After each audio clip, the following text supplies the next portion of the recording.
Ok, rapidement, je réponds à une question qui m'a été posée. En fait, non, c'était pas une question, c'était une remarque.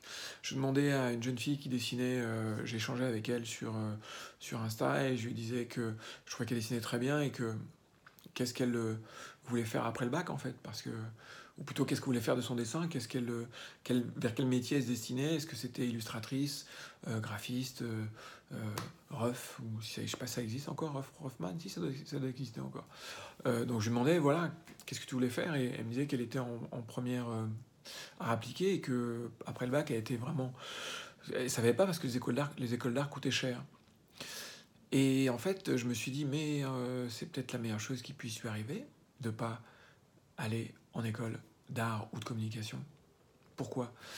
Si comme moi, vous n'êtes pas fait pour l'école, ou plutôt l'école n'est pas fait pour vous, ça peut aller dans les deux sens, ou si vous n'avez pas de quoi vous payer, ben je pense que c'est la meilleure chose qui puisse vous arriver, de ne pas fréquenter l'école. Pourquoi? Parce que qu'est-ce qui va se passer pendant 3 ans? Vous allez payer pendant 3 ans pour apprendre un savoir qui ne va être utile que pendant ces 3 ans.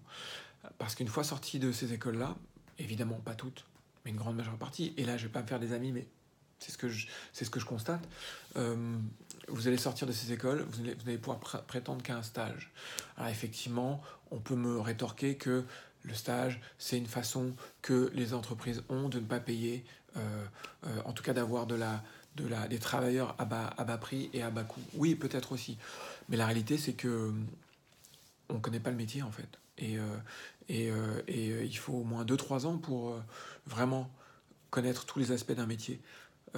Surtout lorsqu'on sort d'une école, savoir comment réagir avec un client, réagir avec son patron, lire une fiche de paye, envoyer un mail. Je déconne sur le mail, mais vous avez compris le principe. Il y a toute une infinité de savoirs qui prennent du temps, de savoir d'entreprise, qu'on soit en entreprise ou qu'on soit en solo. Il y a énormément de choses qu'il faut apprendre. La compta, la différence entre net et brut, chiffre d'affaires et marge, etc. Donc, et ça sont des choses qui sont malheureusement pas apprises en école d'art ou de communication. Euh, donc il y a une vision très romantique de ce que doit être un artiste une fois qu'il va travailler, c'est-à-dire un être extrêmement créatif qui se réfère à l'histoire de l'art et pour pouvoir argumenter longuement sur ses 17 propositions pour un projet. Ça c'est très romantique. Pourquoi je trouve que c'est très romantique? Parce que la réalité du métier, c'est que en 8 heures, vous pouvez être amené à travailler sur 3-4 projets différents et donc vous n'avez pas le temps de proposer 17 versions. Il faut 3 versions maxi et 3 versions extrêmement réfléchies. Et ça, on ne l'apprend pas en école d'art. Répondre à un client, ça non plus. Effectivement, répondre à un prof et théoriser et conceptualiser, ça, on le fait beaucoup. En école. Sauf que essayer ça en réunion client, ça va vous faire tout drôle. Et d'ailleurs, je pense que tous les étudiants qui sortent de l'école et qui essayent ça en réunion client, bah, ça leur fait tout drôle. Donc mon résumé, c'est quoi? C'est de dire que, encore une fois, si vous n'avez pas la possibilité ou si vous n'êtes pas fait pour les écoles, c'est forcément le meilleur truc qui peut vous arriver. Encore une fois, qu'est-ce qui va se passer? Alors, j'ai une solution, mais cette solution, elle n'est pas encore formatée, elle n'est pas encore acceptée et légalisée. Je sais que si aujourd'hui je sortais de l'école, déjà je ferais une chose simple, c'est que j'essaierais de repérer l'agence qui me fait le plus délirer, le sculpteur, le peintre, l'illustrateur, quelle que soit la structure, en tout cas le, l'individu ou la structure qui me fait le plus délirer, j'irai les voir, je discuterai avec eux et j'essaierai de repérer parmi ceux-là ceux qui sont les plus efficaces, les plus généreux et je finirai par proposer une chose à celui que j'ai sélectionné. C'est, j'aurais proposé, je serais allé en agence et j'aurais dit voilà, c'est très simple, je vais travailler avec vous pendant je veux travailler gratuitement pour vous pendant 2 ans. Les 2 ans qui viennent, c'est pour moi. Voilà, vous payez rien. Je suis là de 8h à 18, 19, 20, comme n'importe quel salarié, et c'est à mes frais. À condition que rapidement, vous me fassiez travailler sur des vrais projets. Alors effectivement, c'est absolument pas encadré. Effectivement, donc c'est pas possible aujourd'hui. Et la première, la première chose qu'on pourrait me dire, c'est ah oui, mais les sociétés vont abuser de ça. Alors la réalité, c'est que je leur dis, mais pour apprendre un métier, moi j'ai payé en fait, je suis allé dans une école et puis j'ai payé cette école 2-3 ans pour apprendre un métier, pour apprendre un savoir, en tout cas, un savoir qui était obsolète dès le moment où je suis sorti de cette école. Donc, l'avantage avec ça, c'est qu'il est double. Un, vous apprendrez un vrai métier, et deux, vous ne perdrez pas d'argent. Donc, je sais que c'est encore aberrant, mais c'est pas aberrant. C'est pas encore structuré, mais c'est très réaliste, et je pense que c'est très efficace. Alors, en attendant que ça arrive, voilà quelque chose que vous pouvez faire. Ce que j'aurais fait, c'est que déjà, on va être pragmatique. Je sors de mon bac. Je sais que je veux travailler dans les métiers d'art, mais je ne sais pas ce que je veux faire. Et comment savoir vers quel métier on peut se destiner? Moi, j'ai un truc très simple. Je regarde la somme de tout ce que j'aime. Je regarde la somme de tout ce à quoi je suis bon. Et je trouve les points communs entre tout ça. J'essaie de trouver la chose parmi tout ce que j'aime, j'essaie de trouver la chose que j'aime à laquelle je suis bon. Pas forcément super bon, mais en tout cas, celle que je maîtrise le mieux. Et je me dis que ça va être ça, mon métier. Ça va être ça, je vais me destiner à ça pendant les années qui viennent. Et c'est ce que j'aurais conseillé aujourd'hui à un jeune qui débute, c'est faire ça. Après, si tu sais pas à quoi t'es bon et si tu sais pas ce que t'aimes, t'as qu'à essayer. Donne-toi une année pour tester. Il y a peut-être des écoles qui permettent ça, mais le problème c'est que les années de prépa des écoles, c'est des années de prépa à accéder à d'autres écoles. C'est pas des années de prépa à te découvrir, à aiguiser ta curiosité, à découvrir qui tu es, à comprendre comment tu fonctionnes, en tout cas à commencer à entrevoir comment tu fonctionnes. C'est pas des années qui sont faites pour ça.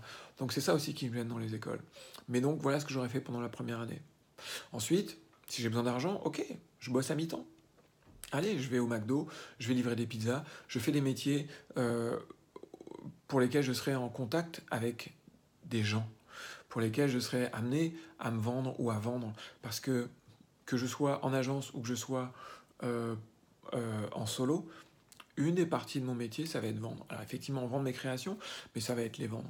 Les vendre de manière très concrète lorsqu'on est à son compte et argumenter lorsqu'on est en agence. Mais en tout cas, j'aurais profité de mon métier à mi-temps, de mon job à mi-temps, pour gagner de l'argent et puis pour commencer à comprendre la réalité de la vie active, comme on dit. Et l'autre partie de mon temps, j'aurais pas cramé cet argent-là en bière, en weed et en jeux vidéo. J'aurais passé la plus grande partie du reste de ce temps-là à apprendre comment, j'ai déjà expliqué comment je vois ça de manière très simple. À partir du moment où on sait ce qu'on aime, on sait ce qu'on veut faire, imaginons que ça soit du graphisme, il n'y a plus qu'à aller sur Internet, écumer cette base de données, cette base de savoir infinie, et j'aurais passé des heures à bosser dessus. Encore une fois, j'aurais montré sur la toile ce que je fais. J'aurais monté un ou deux sites, pas sites, mais plutôt je me serais inscrit à des réseaux sociaux sur lesquels j'aurais montré mon boulot. Ça m'aurait permis d'avoir un feedback, et puis ça m'aurait permis aussi de peut-être toucher mes prochains clients ou mes prochains employeurs, parce que ce sont des êtres humains forcément, ces gens-là, et ces gens-là ils font comme nous. Une grande partie d'entre eux sont sur les réseaux sociaux, soit pour le loisir, soit pour se divertir, ou soit aussi pour recruter. Donc voilà ce que j'aurais fait. J'aurais commencé à 18-19 ans, j'aurais fait ça pendant 3 ans, et au bout de 3 ans j'aurais appris un métier, j'aurais appris un savoir, et j'aurais été beaucoup plus performant et pertinent que si j'avais été à l'école. Parce que j'aurais été confronté à la réalité, en fait, à la vraie vie du métier. La dernière chose que j'aurais faite, et ça c'est vraiment c'est le petit truc que je garde toujours en tête, c'est que la première richesse qu'on a, la richesse la plus importante, c'est la relation qu'on a avec les gens. En fait, on a tous à apprendre chacun des autres. Et je sais que les plus grandes choses que j'ai appris, ce sont des professionnels qui m'ont appris. Là où j'ai appris plus que en 3 ans de typographie par exemple à l'école, c'est en une demi-journée avec un DA, alors que j'étais stagiaire. Il a pris une demi-journée de son temps pour m'expliquer, pour me faire entrevoir ce qu'était une typo et à quoi ça servait. Et pas de manière théorique, pas l'histoire de l'art de la typo, mais comment ça pouvait m'aider à être plus performant dans ma réalisation, dans mon graphisme, et à comprendre vraiment le graphisme appliqué à la communication et appliqué au client. Donc voilà ce que j'aurais fait. Bon, vous savez tout. Pas d'école, c'est peut-être le meilleur truc qui peut vous arriver. À bientôt.